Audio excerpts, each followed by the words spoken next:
Hello and welcome to another Perfect Line video. Today we're going to explore the semi-supine. This is Nikki, an Alexander student who is going to demonstrate the semi-supine for us today. Hello Nikki.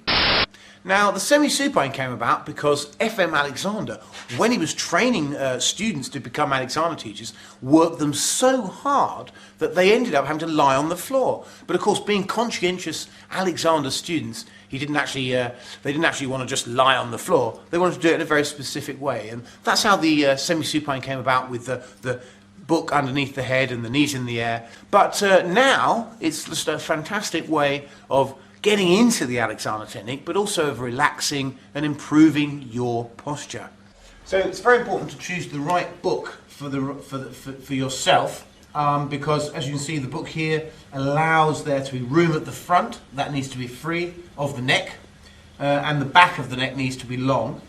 And with Nikki, she has a very thin book, but it does depend on you. If you have large muscles at the back, then you're probably going to need higher books. So you do need to experiment a little bit like that. Above all, be comfortable. Now, the hands, you don't want to be lying there with nice tightened wrists. So you've got to be careful to splay the hand and make sure that you've got this kind of awareness of a line going down here and not too tense in the wrists. So the hands are very relaxed and they're lying gently on the abdominal area, so that when you breathe, you get that expansion of the rib cage.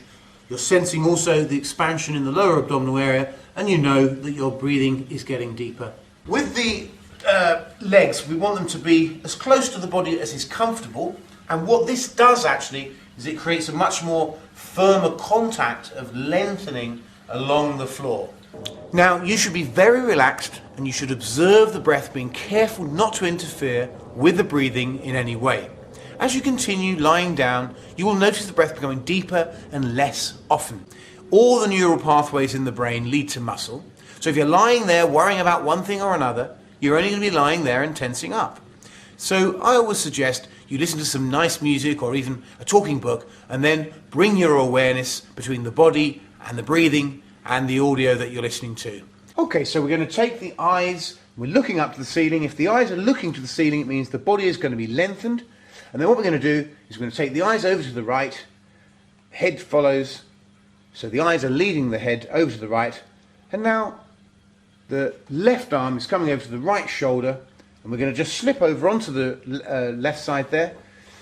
That's it, and then just drop the nose down towards the chest a bit to straighten out the back of the neck there. And then we're going to come up onto all fours.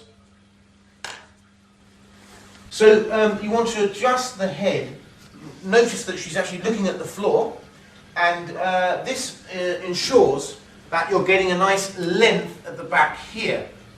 So you can also see that the hands are under the shoulders and the knees are under the hips. This is very important because it then means that in this position you've got a very nice length coming into the back here. Now, what we can do to really kind of experience that sense of a lengthened back is to actually just rock. Now you can just lift your head up a bit there and then just drop the nose. Yeah. We're looking for this lengthened spine here. Yeah. So we're just rocking forwards and back and just getting an experience of what it's like to have a really nice lengthened spine. And then we're going to just walk the hands back to the knees. We're going to come up onto the knees and hands down by the sides. We're going to make sure that we haven't thrown the head back too far, so that's perfect the way the head is there.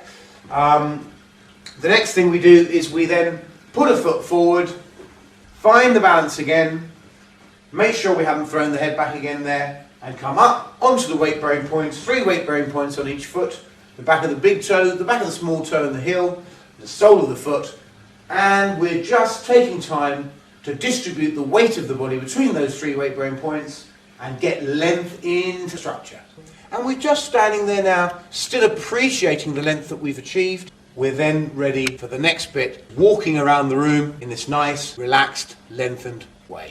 For all of those who are doing this, do try it, but do bear in mind that the most benefit that you can get out of the semi-supine is if you have actually had a course of Alexander lessons. So do ring this number as it comes up there, and give me a call, and we can sort out some lessons for you.